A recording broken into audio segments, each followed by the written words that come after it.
for. All right, guys, so with all that done and out of the way, now we're going to move on and take some movie news. What? What? What? What? All right, it is now that portion of the day where we're going to talk a little bit about the movie news. Like I said, there was a lot of things that dropped in the news today, and we're just going to kick it off with this. The new trailer for James Bond's No Time to Die, or rather, a second trailer for James Bond's No Time to Die dropped this morning. If you have been listening to me with any amount of regularity, if you have heard any of my rants about Spectre, about the new film No Time to Die, you will know that there is no love lost between me and specifically the last film. I did not care for it. It just kind of fell apart. It delivered, it promised, it made all these promises, hey, here's James Bond. Hey, ooh, Spectre is now going to be in the mix. And oh, who's this? Ernst Blofeld, but he goes by a different name. Now they're brothers, or kind of, he's on revenge. What if James Bond ended up being an ice cream man? What if his life took him in a very different direction and he's like, you know what? I don't want to be a super spy. I'm going to be an ice cream man. Was Ernst Blofeld, did he create all of this stuff just so he could mess James Bond's life up? What if he, would he go through this effort if he was an ice cream man instead of an international super spy? No. No, he would not. And now this film of No Time to Die is kind of carrying on, it's like the next chapter in that story. So for that reason, I have not been incredibly excited for this film until this morning. Chris, I sent you this news a couple hours ago. Have you had a chance to sit down and watch the new trailer for James Bond No Time to Die? I have watched the trailer. I really like it. I think I like the previous film. It sounds like a little bit more than you did, but I'm not what I would consider, I've watched every Bond film, but I'm not, there are some things that I get precious about, I guess, or I'm super nerdy about with comic book films, especially. But this, I feel like Bond is fine as long as it's a popcorn film and I dig it. I did think that they should have ended the series, the previous film, because that seemed like the perfect film to just end it on, But I love Christoph Waltz in that role. He's such a wonderful actor. And I did think it was it was definitely a little sloppy. And it seemed like, in my mind, I left the last film thinking, okay, not the best film, certainly not Casino Royale, right? But better than, Quantum of Solace. So it's just time to go. You guys are fine. You're done. Everybody looks good. And then when they were coming out with a new one, I was kind of like, I don't know. I think you guys should really have just let it go. But looking at the trailer makes me think that this is going to be a really good film. I like the fact that, Christoph's character seems like more in a confined role and not just bringing back him as the villain. You got to love some Mr. Robot, little Raimi action for a primary villain. That seems pretty inspired, And every Bond that they introduce is like a home run. Like everybody in that trailer, I'm already a fan of.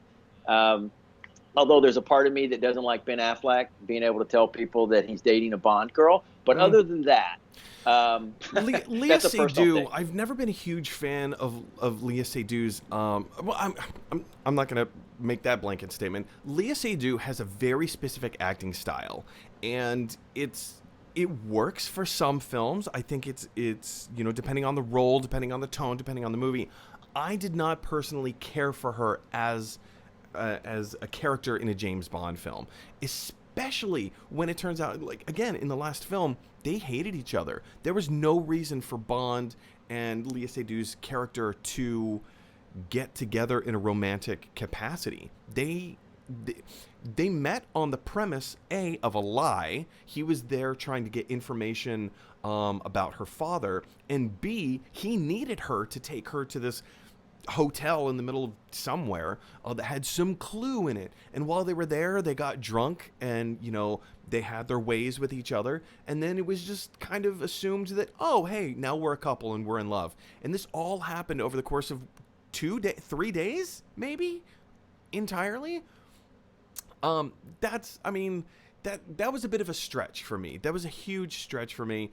I didn't care for that. It seemed like they were rushing the storyline. And then for Bond, given his previous romantic relationship with Vespa in Casino Royale, comparing that to this, it just seemed disingenuous. And I didn't buy it. I didn't buy that, he threw away his job. He stopped being a 00 at the end of the last film. But, all of that is to say, I didn't care for Spectre. This film I have not been interested or excited in until this morning when I saw the new trailer. It actually feels like a different movie than what the previous trailer had introduced. Chris, have you seen the previous trailer, and how did the two films, or rather, how did the two trailers compare in your brain? I had not watched the first trailer for Bond, so I didn't really have a comparison. But I will say that I agree with you. I was talking about the new Bond women that they introduced, because they've got a few different ones in the second trailer. I like the new women that they've introduced. I agree with you that I thought their relationship was a little clunky in the film before. And also, it's hard because, Eva Green's character, or Vespa, in the first film, that's probably the best romance that they've ever captured. Hands down. As far as a legit romance in any Bond film. And it was paramount because, the first couple of films were almost predicated on this idea that Bond got effed up in the head, messed up a little bit because of being in love. And yeah, it's like trying to do a remake of The Godfather in that little universe, so it's kind of tough. But what was it about? Tell me about the first trailer that was the difference for you between the second trailer that the first one didn't deliver. The first trailer, it didn't feel like, it felt like an action movie. It didn't feel like a James Bond film. The story that they brought out in the trailer seemed to really carry over. There was a lot of why is Hans Gruber's name coming to mind? There was a lot of Ernst Blofeld dialogue and exhibition voiceover in that trailer. It seemed like they were really carrying over a lot of themes. We didn't really know who we knew there's a new 00, but we didn't get to know, like, who is she? Like, what does she do?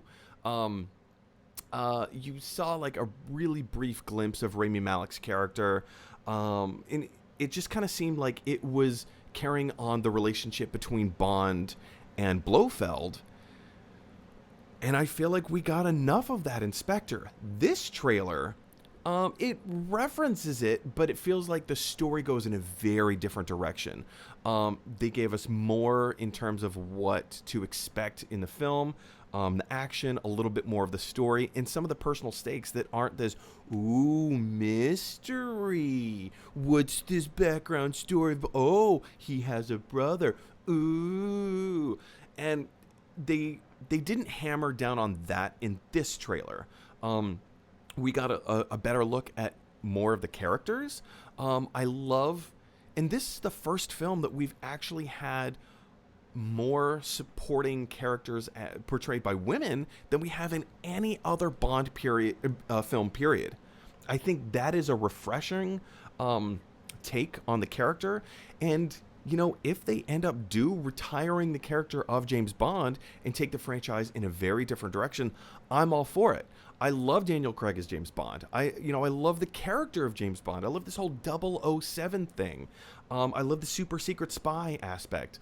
I would not be entirely upset if they kind of retired James Bond for a decade and took the franchise in a very different direction. Do you have different feelings, Chris? I wouldn't be upset. It's all in execution, I guess. It's almost like, to me, if they brought in a new Batman, like, I'm not like, oh, let Batman be gone for 10 years. It always just depends on execution for me. I definitely think that they're missing something if they're just going to bring back another Bond in that same vein of, like, this is another alpha male, hetero white dude that's a Bond. Mm-hmm. I feel like if you're going to bring Bond back, I think you should challenge yourself. Like, I've wanted Idris Elba to be Bond for 5 years now. Man, he'd be perfect. I've always kind of kept hoping. And so, if not him, I'm fine if they like the new Double O that's coming in, if they like her work in this film, if they wanted to do a series off that. But I do think if we've learned anything from what Marvel did, it's that creating a larger universe, in which, it's good. Why not? You've already invested all of this. So why not just open up the universe? It's a very big Bond world. Every movie does not have to be Bond. And let's go in some different directions, because you've got some pretty amazing actors, at the core of that whole film. Even if I would love to see Jeffrey Wright with some version back with another Bond or another Double O, and see what that looked like. I think that they could build out the universe, and then you could start actually bringing in a lot of different characters. Or let's get a Felix Leiter standalone film. film. Let's get a Right. Felix Leiter more involved. Anyway, guys, question is, what do you think of the new Bond trailer that just dropped today? This is trailer number 2. Did you love it? Did you hate it? Are you somewhere in between? Did it elevate your excitement, or did it kind of like squash your expectations a little bit? Go ahead and jump down to the comment section below and let us know your thoughts. All right, guys,